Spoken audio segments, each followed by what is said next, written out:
अस्सलाम वालेकुम, मैं हूँ अफसर सिद्दीकी और आज हम पढ़ रहे हैं सेकेंड ईयर कॉमर्स की कमर्शियल ज्योग्राफी।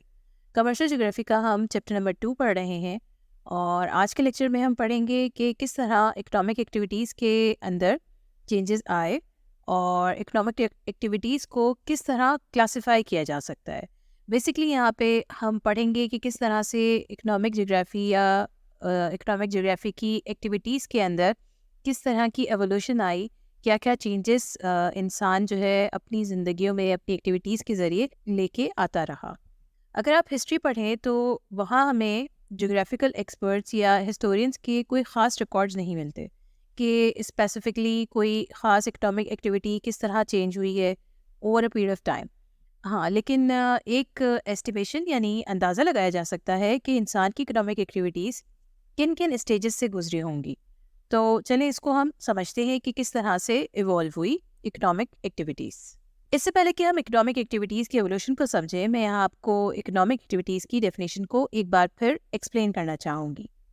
इकोनॉमिक एक्टिविटीज़ वो तमाम एक्टिविटीज़ होती हैं जिनका ताल्लुक प्रोडक्शन, कंजप्शन और एक्सचेंज ऑफ गुड्स और थिंग्स से होता है। यानी आप कोई भी चीज़ या सर्विस कैसे प्रोड्यूस करते हैं, उसको कंज्यूम करने के लिए क्या करते हैं और अगर एक्सचेंज करना हो तो क्या एक्टिविटीज़ परफॉर्म करते हैं, ये सब इकोनॉमिक एक्टिविटीज़ कहलाती हैं। तो चलें अब एवोल्यूशन की बात करते हैं। एवोल्यूशन के अंदर मैंने आपसे कहा कि मुख्तलिफ स्टेजेस थे, तो इसके अंदर सबसे पहले आता है evolution in stone age. Students, दुनिया के शुरू होने के साथ ही इंसान की इकोनॉमिक एक्टिविटीज़ भी स्टार्ट हो गई थी, क्योंकि अगर स्टोन एज की बात की जाए तो उस वक्त इंसान को अपनी भूख को ख़त्म करने के लिए प्रोड्यूस करना इतना ज़्यादा नहीं आता था। यानी कि वो कोई चीज़ खुद से पैदा नहीं कर सकता था। जैसे हम आज देखते हैं सब्जियां, फल, गोश्त, ये सब चीज़ें वो खुद से उगा नहीं सकता था। वो खुद से जो है एनिमल्स को बढ़ा के उनसे गोश्त किस तरह से हासिल कर सकता है, उसको इन सब चीज़ों का आइडिया नहीं था। लेकिन हाँ, वो अपनी हंगर को सेटिस्फाई करने के लिए, यानी कि अपनी भूख को सेटिस्फाई करने के लिए, या ये कह लें कि कंजप्शन के लिए हंटिंग और फिशिंग का सहारा लेता था। उस वक्त इतने ज़्यादा इक्विपमेंट्स भी नहीं होते थे, लेकिन उस वक्त के इंसान ने भी कुछ टूल्स बनाए हुए थे, जैसे कि स्टोन्स के ज़रिए वो शिकार करता था जानवरों और समंदरी हयात का, और इस तरीके से वो अपनी भूख को मिटाता था या वो किसी चीज़ को कंज्यूम करता था, या हम इसको कह सकते हैं सादा ज़बान में कि उसका कंजप्शन का तरीक़ेकार था ये। इसके बाद फिर जब नेक्स्ट स्टेज आती है तो उसको कहा जाता है ब्रॉन्ज एज। ब्रॉन्ज एज में इंसान ने कुछ मेटालिक टूल्स तैयार कर लिए थे, जिसकी मदद से एग्रीकल्चर एक्टिविटीज़ में इंसान की इन्वॉल्वमेंट बढ़ी। उसने अपने टूल्स की मदद से खोदना यानी कि डिगिंग स्टार्ट की, और उसमें किस तरीके से बीज बो के फसलों को उगाया जा सकता है, और फिर उससे सीखा कि किस तरह से उन फसलों को काश्तकारी के ज़रिए वो अपने फूड की जो सेटिस्फेक्शन है या फूड की जो उसको ज़रूरत होती है उसको वो पूरा कर सकता है। ठीक है। इसके बाद फिर नेक्स्ट एज आती है मशीन एज। मेटेलिक टूल्स की शक्ल में इंसान ने मशीन एज की तरफ जाने की बुनियाद रख दी थी। अब ज़रूरत थी इम्प्रूवमेंट की। तो अगर हिस्ट्री देखें, व्हील की इन्वेंशन और फायर यानी कि आग को किस तरह से इस्तेमाल करके फूड तैयार किया जा सकता है या दूसरी इकोनॉमिक एक्टिविटीज़ परफॉर्म की जा सकती हैं, ये सब मशीन एज में स्टार्ट हुआ।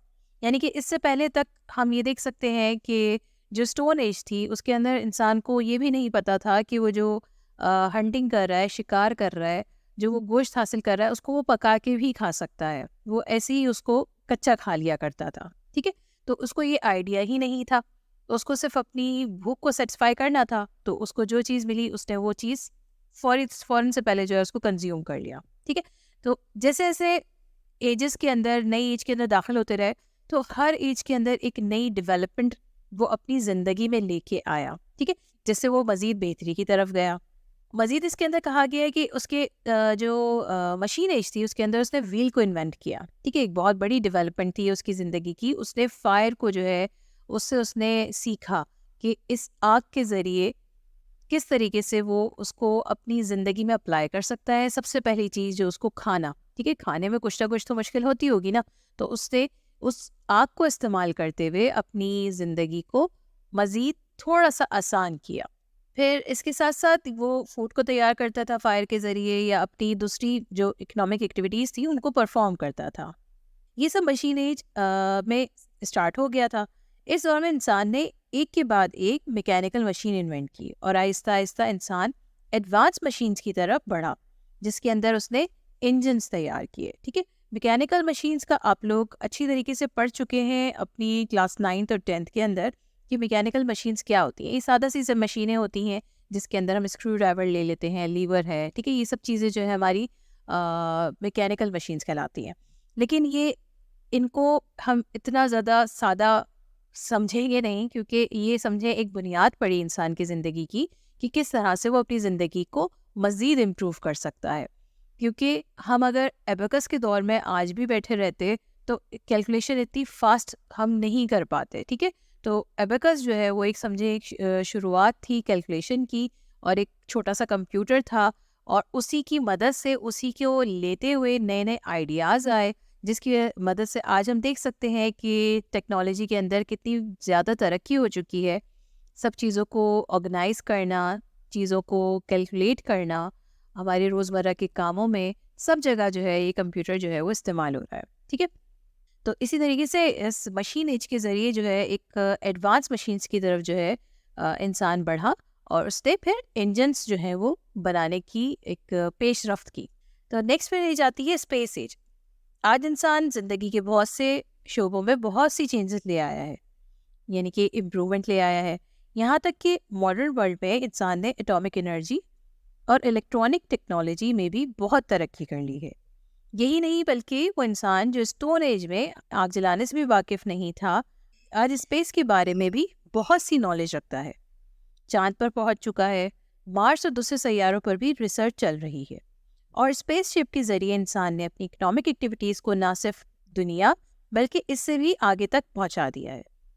तो स्टूडेंट्स, ये इंसान की दर्जा बदर्जा डेवलपमेंट थी, और इन सब एक्टिविटीज़ को इकोनॉमिक एक्टिविटीज़ कहा जाता है, क्योंकि इसमें प्रोडक्शन, कंजप्शन और एक्सचेंज ऑफ गुड्स शामिल है।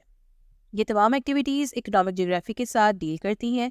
नेक्स्ट हम समझ लेते हैं कि क्लासिफिकेशन ऑफ इकोनॉमिक एक्टिविटीज़ क्या है।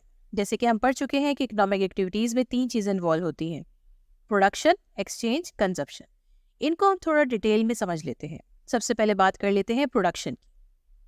तो इन सब चीज़ों को हम सेपरेटली थोड़ा सा डिटेल में समझ लेते हैं। सबसे पहले बात कर लेते हैं प्रोडक्शन। इसके अंदर हर तरह की प्रोडक्शन इन्वॉल्व होती है। जैसे कि अगर हम बात करें, चीज़ होती है प्राइमरी प्रोडक्शन। प्राइमरी एक्टिविटीज़ में जैसे कि बात की जाए, फसलों की कटाई हो गई, जानवरों का शिकार हो गया, या फिर जो ज़रूरी जंगलात हैं उनका तहफ़्फ़ुज़ हो गया, या फ़िशिंग यानी कि जिसको हम माहीगीरी कहते हैं, ये हो गई, या फिर कानकोनी यानी कि माइनिंग जो है, ये तमाम तर चीज़ें जो हैं ये हमारी प्राइमरी प्रोडक्शन के अंदर आती हैं। ठीक है, फिर जब हम इसके नेक्स्ट स्टेज के ऊपर जाते हैं तो हमारी आती है सेकेंडरी प्रोडक्शन। तो इसमें आ जाती है कि फसलों की कितनी पैदावार बढ़ाई जा सकती है, किस तरह बढ़ाई जा सकती है।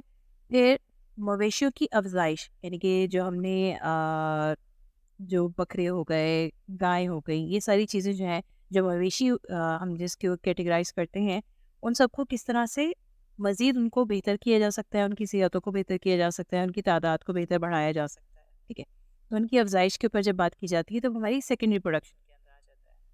और इसके साथ साथ मुख्तलिफ अशिया यानी कमोडिटीज़ की अफजाइश, यानी कि कुछ कमोडिटीज़ प्रोड्यूस तो हो रही हैं ऑलरेडी, लेकिन उनको किस तरह से मज़ीद बेहतर क्वालिटी का हम प्रोड्यूस कर सकते हैं, और उसकी हम क्वांटिटी को किस तरह से इंक्रीज़ कर सकते हैं। ठीक है, ये चीज़ हम डिस्कस करते हैं सेकेंडरी प्रोडक्शन के अंदर। थर्ड, इसके अंदर बात करते हैं टर्शरी प्रोडक्शन। इसके अंदर तमाम तरह की सर्विसेज आ जाती हैं, और इसके अंदर आप इसको अगर हम सादा ज़बान में समझना चाहें तो इस तरह से कह सकते हैं कि इसके अंदर बात की जा रही होती है इंटेंजिबल गुड्स की प्रोडक्शन की, कि किस तरह से इंटेंजिबल गुड्स को क्रिएट किया जा सके। इसके अंदर हम मुख्तलिफ सर्विसेज की बात करते हैं, इसके अंदर हम कोई फिज़िकल गुड्स की सेल परचेज़ की भी बात कर रहे होते हैं, और ये आप इस तरह समझ लें कि ये एक जनरल पब्लिक से डायरेक्टली कनेक्ट कर रही होती है, ये तमाम जितनी भी एक्टिविटीज़ इसके अंदर शामिल होती हैं। ठीक है, और इसके अंदर हम मेनली जो हमारी कंज्यूमिंग गुड्स होती हैं, जो पब्लिक जो हमारी गुड्स को कंज्यूम कर रही होती है, फिजिकल ऑब्जेक्ट्स को हमारे, उस चीज़ के बारे में हम बात कर रहे होते हैं। ओके, इसके बाद फिर इस पे हमारी जो फोर्थ आती है उसको हम क्वार्टरली प्रोडक्शन भी कह सकते हैं। इसके अंदर बहुत सी एक्टिविटीज़ इन्वॉल्व होती हैं, जिनका ताल्लुक हमारी फाइनेंशियल एक्टिविटीज़ से होता है, जिनका ताल्लुक हमारी हेल्थ की इंडस्ट्री से होता है, जिनका ताल्लुक हमारी एंटरटेनमेंट से होता है, एजुकेशन से होता है। इसके अलावा फिर इंफॉर्मेशन आ जाती है इसके अंदर, किसी भी किस्म की। फिर डाटा प्रोसेसिंग आ जाती है, मिडिल मैनेजमेंट आ जाती है, एडमिनिस्ट्रेशन सर्विसेज आ जाती हैं, गवर्नमेंट बिजनेस भी शामिल होता है इसके अंदर। ठीक है, तो ये सारी की सारी जो है हमारी फोर्थ काइंड ऑफ प्रोडक्शन जो हमारी कमर्शियल एक्टिविटीज़ में आ रही होती हैं, सॉरी इकोनॉमिक एक्टिविटीज़ में आ रही होती हैं। तो ये हमारी फोर्थ काइंड होती है जिसको हम क्वार्टरली प्रोडक्शन भी कहते हैं। ओके, फिर नेक्स्ट इसके अंदर आ जाती है क्वार्टरली प्रोडक्शन, और इसके अंदर वो तमाम एक्टिविटीज जो हैं शामिल होती हैं जिसमें हम ये कह सकते हैं कि हाई लेवल मैनेजरियल या फिर एग्जीक्यूटिव एडमिनिस्ट्रेशन सर्विसेज शामिल हो। ठीक है, ये तमाम चीज़ें जो है इन प्रोडक्शन के अंदर इन्वॉल्व होती हैं, और इसके अंदर पब्लिक सेक्टर भी आ जाता है और प्राइवेट सेक्टर, दोनों सेक्टर्स जो हैं इसके अंदर इन्वॉल्व होते हैं। इसके अलावा इस काइंड को प्रोडक्शन में साइंटिफिक और रिसर्च डेवलपमेंट से भी रिलेटेड जो है सर्विसेज इन्वॉल्व होती हैं कि हम किसी भी तरह की जो रिसर्च से रिलेटेड कोई एक्टिविटी परफॉर्म कर रहे हैं तो वो इस तरह की प्रोडक्शन के अंदर आएगा। ठीक है, या फिर हम किसी भी चीज़ को साइंटिफिकली अप्रूव कर रहे हैं, तो ये तमाम तरह एक्टिविटीज़ जो इन्वॉल्व होती हैं वो सारी इसी प्रोडक्शन की इस काइंड के अंदर, फिफ्थ जो हमारी काइंड है यानी कि हमारी क्वांटरी प्रोडक्शन, इसके अंदर इन्वॉल्व होती है। ओके, तो ये तो हमारी सबसे पहला स्टेप हो गया इकोनॉमिक एक्टिविटीज़ का प्रोडक्शन। नेक्स्ट हमारे इसमें आ जाता है एक्सचेंज। एक्सचेंज के अंदर ट्रांसपोर्टेशन और डिस्ट्रीब्यूशन सर्विसेज इन्वॉल्व होती हैं, दोनों की दोनों। ठीक है, जैसे कि किसी कमोडिटी को अगर एक जगह से दूसरी जगह पहुंचाना है, जहां उसकी प्रोडक्शन हुई थी वहां से लेके जहाँ पे उसकी डिमांड है यानी कि उसको जहाँ पे कंज्यूम किया जाना है वहां तक पहुंचाना है, तो कोई भी प्रोडक्ट हो या कोई भी सर्विस हो, ये तमाम चीज़ें जो एक्सचेंज के अंदर शामिल होती हैं। और प्रोडक्ट या सर्विस की इस तरह करने से यानी कि प्रोडक्ट पॉइंट ऑफ प्रोडक्शन से पॉइंट ऑफ डिमांड या कंजप्शन तक पहुंचाने से उसकी वैल्यू में भी इजाफा होता है। नेक्स्ट पे सर्विसेज और डिफरेंट आइडियाज़ को एक्सचेंज करना फेस टू फेस या फिर किसी कम्युनिकेशन चैनल के थ्रू, ये भी हमारी एक्सचेंज के अंदर यानी कि इकोनॉमिक एक्टिविटी जो कि इसके अंदर एक्सचेंज इन्वॉल्व है इसके अंदर शामिल होता है। फिर इसके बाद एक्सचेंज में वेयर हाउसिंग और डिस्ट्रीब्यूशन सर्विसेज भी इन्वॉल्व होती हैं, यानी कि हमारी जब प्रोडक्शन हो गई तो फिर उसको हमने कहीं ना कहीं जमा करके रखना है, तो उसमें वेयर हाउसेज आ जाते हैं। फिर उस वेयर हाउस से हमने रख के जमा तो नहीं करके रखना ना, उसको हमने डिस्ट्रीब्यूट करना है।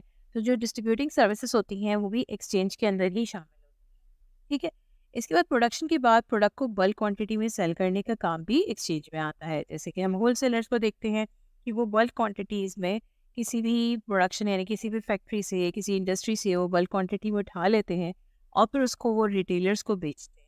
ठीक है, तो ये सब चीज़ें भी एक्सचेंज के अंदर ही शामिल होती हैं। इसके अलावा सिर्फ हम अगर बात करें होल सेलर की, तो ना सिर्फ होल सेलर बल्कि रिटेलर्स भी एक्सचेंज ऑफ कमोडिटीज़ में इन्वॉल्व होते हैं, क्योंकि होल सेलर्स ने तो ले लिया जहाँ पे प्रोडक्शन हुई किसी भी प्रोडक्ट की, बल्क में ले लिया। इसके बाद फिर रिटेलर्स जो अपने पास लेके जा रहे होते हैं, अपने पास स्टोर कर रहे होते हैं, वो भी इसी एक्सचेंज के अंदर ही उसको हम जो है शामिल करते हैं, यानी कि वो इसके साथ ही इन्वॉल्व होते हैं। ओके, पहले हमने पढ़ा प्रोडक्शन, फिर हमने पढ़ा एक्सचेंज, थर्ड हमारे पास इसमें आता है कंजप्शन। प्रोडक्शन हो गई, एक्सचेंज भी हो गई, चीज़ों का इधर से उधर जहाँ पे रिक्वायरमेंट थी वहाँ पहुँच गई, बल्क में लेना था बल्क में ले लिया, थोड़ी अमाउंट में लेना था थोड़ी अमाउंट में ले लिया, होल सेलर्स भी आ गए और रिटेलर्स भी आ गए। अब इसके बाद हमने अगला जो काम करना है किसी भी कमोडिटी को या फिर किसी भी सर्विस को, उसको हमने कंज्यूम करवाना है, जिसके ज़रिए लोग अपनी नीड्स को या फिर अपनी वांट्स को सेटिस्फाई कर सकें। ठीक है, यानी कि प्रोडक्शन तो कर ली है, एक्सचेंज भी हो गया है, वेयर हाउस में चला गया है, लेकिन किस जगह उसकी रिक्वायरमेंट है उस जगह पहुंचाना जो है, वो चीज़ मैं कंज्यूम कर सकूं, ये चीज़ भी हमारी इकोनॉमिक एक्टिविटीज़ में शामिल होती है। प्राइमरी एक्टिविटी, प्राइमरी एक्टिविटी में कमोडिटीज़ की हार्वेस्टिंग शामिल होती है फ्रॉम नेचुरल फॉरेस्ट, और इसके अंदर हम बात करते हैं हंटिंग और फिशिंग की। कंजप्शन का ये स्टेप हमेशा से इंसान की हंगर की नीड को सेटिस्फाई करता रहा है और आइंदा भी करता रहेगा, और इसको हम ये भी कह सकते हैं कि ये कंजप्शन की एक फॉर्म है। ठीक है, फिर दूसरा इसके अंदर आता है हर्डिंग और एनिमल कीपिंग। ये भी एक बहुत रवायती और बहुत ही पुराना तरीका है कंजप्शन का, और इसके अंदर दो तरह के एनिमल्स जो हैं, दो तरह के जानवर या मवेशी जो हैं वो इन्वॉल्व होते हैं। एक होते हैं वाइल्ड एनिमल्स जिसमें बर्ड्स हो गई, मंकी हो गए, लायंस हो गए, और ये सब चीज़ शामिल हो गई। फिर दूसरे इसके अंदर होते हैं टेम या फिर डोमेस्टिक एनिमल्स, जिसको हम पालतू जानवर कहते हैं। इसमें कैमल्स हो गए, काउस हो गए, भेड़ हो गए, बकरे हो गए, घोड़े हो गए, ये सब शामिल होते हैं। इन दोनों को डिफरेंट मेथड से अकॉर्डिंग टू नीड कंज्यूम किया जाता है। ठीक है, यानी कि कुछ को हम खा के कंज्यूम करते हैं और कुछ के ज़रिए हम अपनी ट्रांसपोर्टेशन का काम ले सकते हैं। ठीक है, तो अलग अलग इसकी कंजप्शन के तरीक़ेकार होते हैं। तो स्टूडेंट्स, ये था हमारा आज का लेक्चर, जिसमें हमने समझा कि किस तरह से वक्त के साथ साथ इकोनॉमिक एक्टिविटीज़ में भी चेंजेस आई हैं। और इसके अलावा हमने ये भी समझा कि बेसिकली इकोनॉमिक एक्टिविटीज़ होती क्या है। इसकी हमने क्लासिफिकेशन को देखा कि किस तरह से इसको हम मुख्तलिफ क्लासेस के अंदर इकोनॉमिक एक्टिविटीज़ को डिवाइड कर सकते हैं, जो कि हमारी थी पहली प्रोडक्शन, दूसरी थी एक्सचेंज और थर्ड थी हमारी कंजप्शन। तो उम्मीद है आज का लेक्चर भी अच्छी तरीके से आपको समझ आया होगा। और इस लेक्चर के हवाले से आपका कोई भी सवाल है तो आपने हमसे फेसबुक पे, इंस्टा पे या कमेंट सेक्शन में पूछना है। और इसी तरह की मज़ीद वीडियोज़ आती रहेंगी। आप लोगों को अगर ये वीडियो पसंद आई तो इस वीडियो को लाइक ज़रूर करें, अपने दोस्तों के साथ शेयर ज़रूर करें और हमारे चैनल को सब्सक्राइब ज़रूर करें। अल्लाह हाफ़िज़।